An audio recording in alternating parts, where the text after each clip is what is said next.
ওই আগুনটাই জাহান্নামের আগুন। আবার বিজ্ঞানীরা গবেষণা করে ওই আগুনের মধ্যে মানুষের চিৎকার শুনেছে। এজন্য হাদিসে এসেছে আল্লাহর ওলিরা মুমিন বান্দারা মারা গেলে তাদের রূহগুলো আকাশে চলে যায়, ইল্লিনে চলে যায়।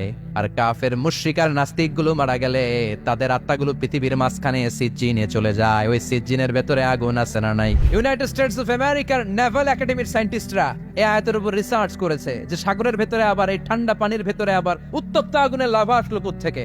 রিসার্চ করার জন্য তারা সাগরের ভেতরে পাইপ ঢুকিয়েছে। পাইপ ঢুকাতে ঢুকাতে অনেকগুলো লেয়ার তারা পার করেছে। রূপান্তর শিলার স্তর, পাললিক শিলার স্তর, আগ্নেয়গিরির শিলার স্তর, মার্বেল পাথরের অনেকগুলো শিলার স্তর পেরিয়ে যাওয়ার পরে তারা পাইপ ঢুকানোর পরে দেখতে পেয়েছে পাইপগুলো গলে যায়। পাইপগুলো কি হয়? তার মানে ভিতরে কি আছে? গত কয়েক মাস আগে জাপানে কিছু জিওলজিস্ট, ভূতত্ত্ববিদ, তারা গবেষণা করে পৃথিবীর এক মাথা থেকে আরেক মাথায় যেতে চাচ্ছে, মানে প্রতিবাদ স্থান। বাংলাদেশের এখান থেকে ছিদ্র করলে আপনি দক্ষিণ আমেরিকার চিলির সান্টিয়াগোতে